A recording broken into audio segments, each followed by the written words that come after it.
नमस्कार, स्वागत है आपका बीटीवी न्यूज में। आपके साथ मैं हूं सना और आइए खबरों की शुरुआत से पहले एक नजर डाल लेते हैं हेडलाइंस पर।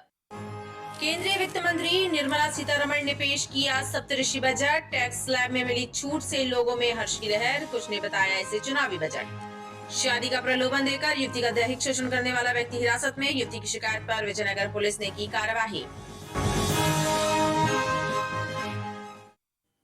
केंद्रीय वित्त मंत्री निर्मला सीतारमण द्वारा अपना 5वां और इस कार्यकाल का अंतिम बजट पेश किया गया। जैसे पहले से उम्मीद थी, ठीक वैसा ही संतुलित और राहत भरा बजट सामने आया है। युवाओं और बुजुर्गों के लिए इस बजट में कई योजनाओं का समावेश है। वहीं टैक्स छूट की सीमा 7 लाख रुपए होने से फील गुड की स्थिति बन रही है। मोदी सरकार की केंद्रीय वित्त मंत्री निर्मला सीतारमण ने अपने कार्यकाल का अंतिम और 5वां बजट पेश किया, जिसमें राहत की उम्मीद नजर आ रही है। आयकर छूट की सीमा 5 लाख से बढ़ाकर 7 लाख रुपए कर दी गई है, जिसके चलते बड़े वर्ग को राहत मिलने की उम्मीद है।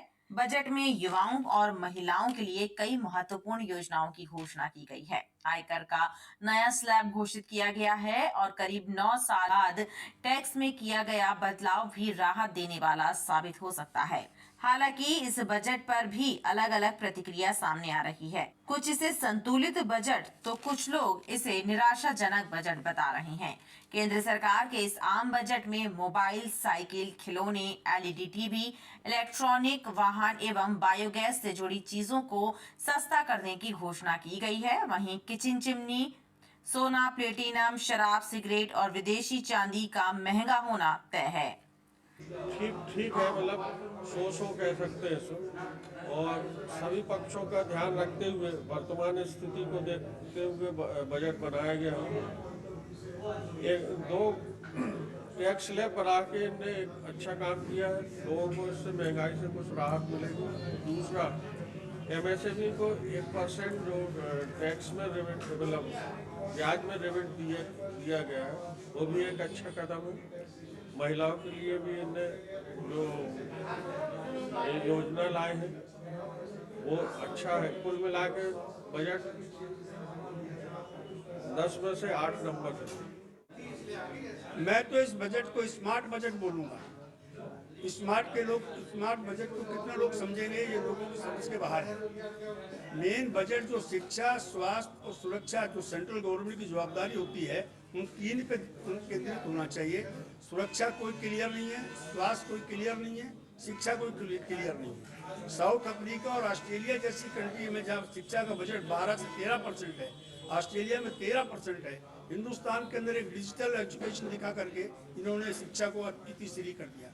जब तक लोग शिक्षित नहीं होंगे और तो वोट की वैल्यू कैसे समझेंगे? जब शिक्षित नहीं होंगे, ये सोची समझी इनकी चाल है ताकि लोगों को अनपढ़ ही रखा जाए, ताकि वोट के देते समय उनको खरीद करके उनका वोट डलवा लिया जाए और सत्ता हासिल कर लिया जाए। मेरा मेन ध्यान था कि इस बजट में शिक्षा पे जोर दिया जाएगा, स्वास्थ्य पे जोर दिया जाएगा।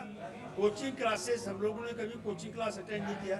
आधा मध्यम वर्ग की आधा पैसा तो कोचिंग क्लास के बच्चों को पढ़ाने में चला जाता है। स्कूलों का डेवलपमेंट कुछ नहीं हो रहा है। मेडिकल कॉलेज, अस्पताल नहीं खुल रहे हैं, स्वास्थ्य की कोई सुविधा नहीं हो रही है, उस पर कोई बजट क्लियर नहीं है। इसलिए मैं इस बजट से संतुष्ट नहीं हूँ और 100 बजट है, इसलिए जनता की समझ के बाहर है। आम बजट में रक्षा और शिक्षा के क्षेत्र के लिए व्यापक फंड की घोषणा की गई है, लेकिन ट्रांसपोर्ट व्यवसाय से जुड़े लोग निराश हैं। देखिए, मैं अगर बात करूं आम नागरिकों की, मध्यम वर्गीय की, तो ये सिर्फ घोषणाओं का बजट है। घोषणाओं का इसलिए कहूंगा कि जो सरकार आज 211 लाख करोड़ के कर्ज में डूबी हुई है, जो 82% जीडीपी का है, वो विकास की अगर बातें करे तो ये बातें बड़ी अच्छी लगती है, लेकिन वास्तविक पटल पर ये कहाँ सिद्ध होते नजर आती हैं। आप घोषणाएं इससे पहले भी हुई है कि हम ये अचीव करेंगे टारगेट। आज क्या वित्त मंत्री ने कहा क्या ये टारगेट अचीव किया गया है? जो पुरानी विकास दर थी उनके बारे में कुछ बात की गई। नए रोजगारों के जो पुराने इन्होंने वादे किए थे, क्या वो पूर्ति हो गई है? नई इकाइयां जो गांव में लगने वाली थी, जिसमें कहा गया था कि हम लगाएंगे, अगर हर एक इकाई लगाई गई होती तो उसमें 1 लाख, कम से कम 1 लाख लोगों को एम्प्लॉयमेंट मिलता। आज की तारीख में इसका मतलब है कि 1 से 1.5 करोड़ लोगों को एम्प्लॉयमेंट मिलता। क्या इसके बारे में बात की गई? नहीं की गई। इस बजट में खासकर मध्यम वर्ग को उम्मीद थी टैक्सेशन स्ट्रक्चर में बदलाव की, बेनिफिट की, तो कहीं ना कहीं ये मिसिंग इसलिए है कि वित्त मंत्री ने बड़े होशियारी से ये जो बेनिफिट दिया है ये नए टैक्सेशन स्ट्रक्चर में दिया है। अब ये नया टैक्सेशन स्ट्रक्चर क्या है, पिछले 2 साल पहले 2 टैक्सेशन स्ट्रक्चर लॉन्च किए थे, एक जिसमें बचत की छूट मिलती थी, एक जिसमें बचत की छूट नहीं मिलती थी। अब प्रॉब्लम ये है कि वित्त मंत्री ने उस टैक्स स्ट्रक्चर को जिसमें बजट की छूट नहीं मिलती है उसको प्रोत्साहन करने के लिए ये 7 लाख की लिमिट की गई है। तो इसमें मध्यम वर्ग को बहुत ज़्यादा बेनिफिट नहीं मिल रहा है, बल्कि बचत को करने की जो है उसके लिए उनको डीमोटिवेट हो रहे हैं कि बचत के लिए कोई छूट अलग से नहीं दी गई, जबकि हमें उम्मीद थी कि धारा 80D के अंदर स्वास्थ्य बेनिफिट मिलेगा, धारा 80C में बचत करने पे और ज़्यादा एग्जेम्पशन मिलेगा। तो कहीं ना कहीं निराशा हाथ लगी है। हालांकि सरकार ने एक नई बचत स्कीम महिलाओं के लिए लाई है जिसमें 7.5% का ब्याज मिलेगा। इसके अलावा सरकार ने अपने पूंजीगत खर्चों में 13 लाख करोड़ की बढ़ोतरी की है, जो कहीं ना कहीं मैन्युफैक्चरिंग सेक्टर को, इंफ्रास्ट्रक्चर सेक्टर में बढ़ोतरी करेगा और हमें उससे कहीं ना कहीं अप्रत्यक्ष रूप से बेनिफिट मिलने की उम्मीद है, जो कि एक दीर्घकालिक नीति है सरकार की। शॉर्ट कॉल में छोटे समय के लिए हमें निराशा हाथ लगी। क्या मानते हैं कि बजट अच्छा नहीं है अगर देखा जाए? मैं कहूंगा कि कहीं ना कहीं एक संतुलित कह सकते हैं, क्योंकि यहाँ पे जो सरकार का पॉइंट है, आर्थिक सर्वेक्षण के अनुसार, अर्थशास्त्र के हिसाब से एक लंबे समय को सरकार ने ध्यान में रखा है। सरकार शायद ऐसा मानती है कि आने वाले अगले 5-10 सालों में वही रहेगी और इस दृष्टिकोण से ये बजट पेश किया गया है। देखिए, बजट तो सबने देखा, मैंने भी देखा, मुझे नहीं लगा कि आम आदमी के लिए, हिंदुस्तान के आम आदमी के लिए उस बजट में कुछ है। मैं पूछता हूँ युवाओं के लिए क्या है, युवाओं को डायरेक्ट उससे क्या फायदा होने पड़ा जो पढ़ लिख कर घर में बैठे हुए हैं। मैं पूछना चाहता हूँ कि महंगाई के लिए क्या हुआ, कहीं से सस्ती करने की कोई बात हुई, कुछ चीज़ सस्ती हो रही क्या? नहीं। हमारी तो ट्रांसपोर्टर होने के नाते मैं ट्रांसपोर्ट के विषय में ही बात करना चाहता हूँ। हमारी पुरानी मांग थी, पूरे देश भर के ट्रांसपोर्टर की मांग है कि डीजल को GST के दायरे में लाया जाए, लेकिन इस बार भी बहुत सारे आश्वासनों के बाद भी इस बार भी हम लोग को आशा थी कि शायद इस बार डीजल GST के दायरे में आएगा और डीजल 30 से 35 रुपये सस्ता होगा। तो आम आदमी पर महंगाई की मार ट्रांसपोर्टिंग के जरिए पड़ रही है, वो कहीं कम होगी और कहीं ना कोई ट्रांसपोर्टर को भी राहत मिलेगी। आज की जो ट्रांसपोर्ट की स्थापना में अगर एक ट्रक लेते हैं, एक बस लेते हैं, तो बहुत अधिक बढ़ गया। बजट पर मैंने विशेष तौर पर युवाओं को लेकर जो सरकार ने बजट पेश किया है, वो निस्संदेह हमारे युवा जगत के लिए प्रसन्नता की बात है और उनके करियर को लेकर सरकार लगातार जिस प्रकार के बजट में प्रावधान उन्होंने किए हैं, उससे निस्संदेह युवाओं को रोजगार और स्वरोजगार के लिए जो सुविधाएं दी गई हैं, वह निस्संदेह हमारे देश के विकास और युवाओं के करियर को लेकर बहुत ही सकारात्मक पहलू है। और सरकार लगातार ये बात कह रही है कि कौशल विकास को लेकर उन्होंने PM की एक योजना भी प्रारंभ की है। कौशल आधारित शिक्षा नीति को भी लागू किया गया है। निस्संदेह ये जो सब पक्ष हैं, ये हमारे जो युवाओं की संख्या है उस देश में सबसे ज़्यादा है और निस्संदेह उनको इससे फ़ायदा होगा, उनके करियर को नई ऊंचाइयां प्राप्त होंगी। इस दृष्टि से बजट मैंने इस दृष्टि से देखा और युवाओं के लिए, नए स्टार्टअप के लिए, स्वरोजगार के लिए और कौशल विकास के लिए और साथ ही 2025 तक करीब 42 लाख युवाओं को उनको आर्थिक मदद देने के लिए जो बजट में प्रावधान किए गए हैं, निस्संदेह उससे हमारे युवा अपने करियर को एक नई दिशा देंगे और ये देश के विकास में हमारे बहुत बड़ा योगदान रहेगा। मुझे लगता है कि ये जो बजट आया है और हमारी वित्त मंत्री निर्मला सीतारमण ने जो बजट प्रस्तुत किया है, ये अभी तक प्रस्तुत किए गए सारे बजटों में सबसे अच्छा बजट है, क्योंकि इसमें विशेष रूप से मनुष्य की 3 आवश्यकताएं, रोटी, कपड़ा और मकान, इसकी चिंता की गई है। एक तो युवाओं के लिए जो 47 लाख युवाओं को इस बजट में जो उनको सहायता दी जाएगी, जो बजट का प्रावधान किया गया है, उससे फ़ायदा होगा और इंडस्ट्री सेक्टर में विशेष रूप से जो MSME सेक्टर है उसके लिए जो प्रावधान किए गए हैं उसके कारण से विनिर्माण के क्षेत्र में, जैसे विशेष रूप से अभी तक मोबाइल के बारे में हम चिंता करते थे कि अब भारत में भी मोबाइल विनिर्माण क्षेत्र में बनेंगे और उसमें आयात शुल्क में छूट दी गई है। ऐसे मकान की दृष्टि से 79,000 करोड़ रुपए का प्रावधान इस बजट में किया गया है, जिसके कारण से अभी तक जिनके पास मकान नहीं था उन गरीबों के लिए और प्रधानमंत्री आवास योजना में यह प्रावधान एक स्वागत योग्य कदम है। बहरहाल मोदी सरकार के सप्तऋषि बजट पर चर्चाओं का बाजार गर्म है। अलग अलग क्षेत्र के विशेषज्ञ अपने हिसाब से इस बजट की व्याख्या कर रहे हैं। हालांकि टैक्स छूट की सीमा में हुई बढ़ोतरी से अधिकांश लोग खुश हैं, वैसे राहत और रहमतों वाला बजट बता रहे हैं।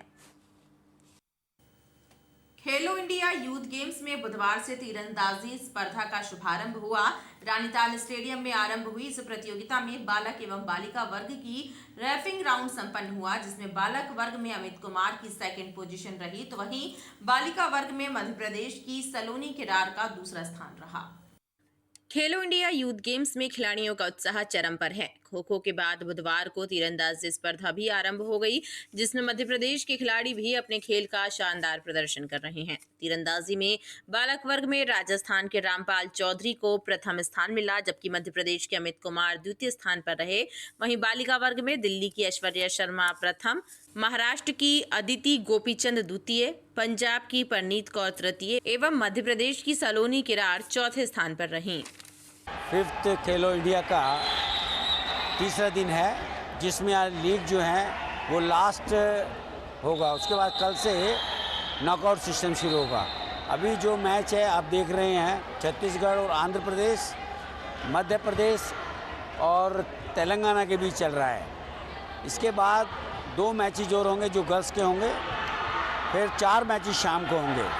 तो इस प्रकार आज जो है पूल के जो बेस्ट 2-2 टीमें आएंगे वो ऊपर आ जाएंगी, जिनका नॉकआउट मैचेज होगा।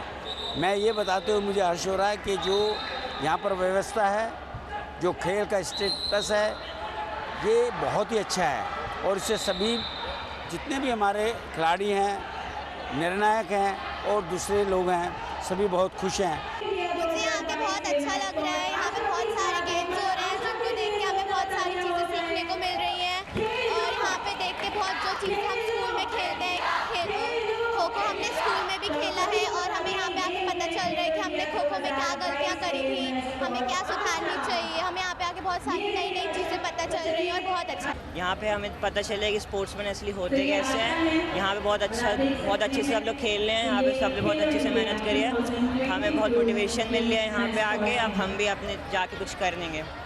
वहीं खो खो के भी रोमांचक मैच को देखने खेल प्रेमियों की भीड़ लगी रही। सोशल मीडिया साइट पर हुई मुलाकात के बाद जबलपुर निवासी एक युवती को शादी का प्रलोभन देकर उसका दैहिक शोषण करने वाले होशंगाबाद के व्यक्ति को पुलिस ने होटल बीके कैसल से गिरफ्तार किया है। युवती ने आरोप लगाया है कि उस व्यक्ति ने उससे 10.5 लाख रुपए भी ऐंठ लिए हैं।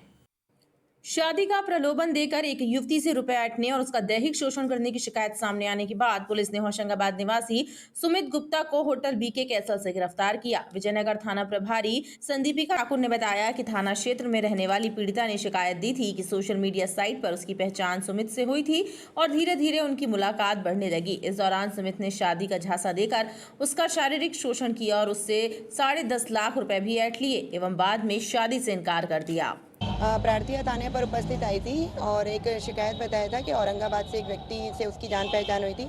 महिला डिवोर्सी है, डाइवोर्स मैट्रिमोनियल साइट से उसकी जान पहचान हुई थी। दोनों बातचीत करने लगे। उसके बाद कुछ समय बाद इन्होंने शादी का प्लान किया। ये सुमित गुप्ता नाम के व्यक्ति औरंगाबाद से आते थे और इनके साथ में आके शादी करना चाह रहे थे, लेकिन इस बीच में इन दोनों के शारीरिक संबंध बने और अब वो महिला से शादी करने से इनकार कर रहा है। महिला से इस बीच में उसने कई प्रकार से बातें करके उससे जाल में फंसा के पैसों का भी प्रलोभन देकर उससे भी कुछ राशि ली है तो जो महिला दोनों तरह की शिकायत कर रही है, दैहिक शोषण और रुपए जो उसने लिए हैं वो वापस देने के लिए। उसने ये कहा कि हमारा जो मेरा डिवोर्स होने वाला है तो मैं तुमसे शादी करूंगा। इसके तहत लड़की से कम 10.5 लाख रुपए उसने एक्ट लिए। अब उसके साथ लड़की जब पैसे मांग रही थी कि मेरे पैसे वापस करिए, तो उस लड़के ने कह दिया कि मैं साहब तुमसे शादी नहीं करना चाहता। इसके तहत आज लड़का यहाँ पर जबलपुर मिलने आया तो हम लोगों को पता चल गया था कि जबलपुर में लड़का अवेलेबल है, तो हमने पुलिस और मीडिया की सहायता से लड़के को पुलिस के द्वारा पकड़ाया गया है। उसके तहत अब जो भी होगा थाने में हम जाके रिपोर्ट उसकी दर्ज करवा रहे हैं। हाँ, उनका जो था कि दो सालों से अवैध संबंध भी बना के रखा हुआ था। पुलिस ने सुमित को हिरासत में लेकर उससे पूछताछ शुरू कर दी है। खेत से घर लौट रहे एक किसान को बोलेरो के चालक ने जोरदार टक्कर मार दी। इस हादसे में किसान की मौत हो गई। घटना ग्राम खापा की है। वहीं पुलिस के द्वारा आरोपी चालक की तलाश की जा रही है। ग्राम खापा निवासी रवि साहू खेत से अपने घर की ओर लौट रहे थे। उसी दौरान एक बोलेरो वाहन ने उनकी साइकिल को टक्कर मार दी। इस घटना के बाद रवि को मेडिकल अस्पताल लाया गया, जहां चिकित्सकों ने उन्हें मृत घोषित कर दिया। पेशे से किसान रवि की मौत से उनके परिजनों में शोक की लहर है। ये खेत से लौट रहे थे साइकिल में, तो पीछे से बोलेरो वाले ने ठोकर मारा।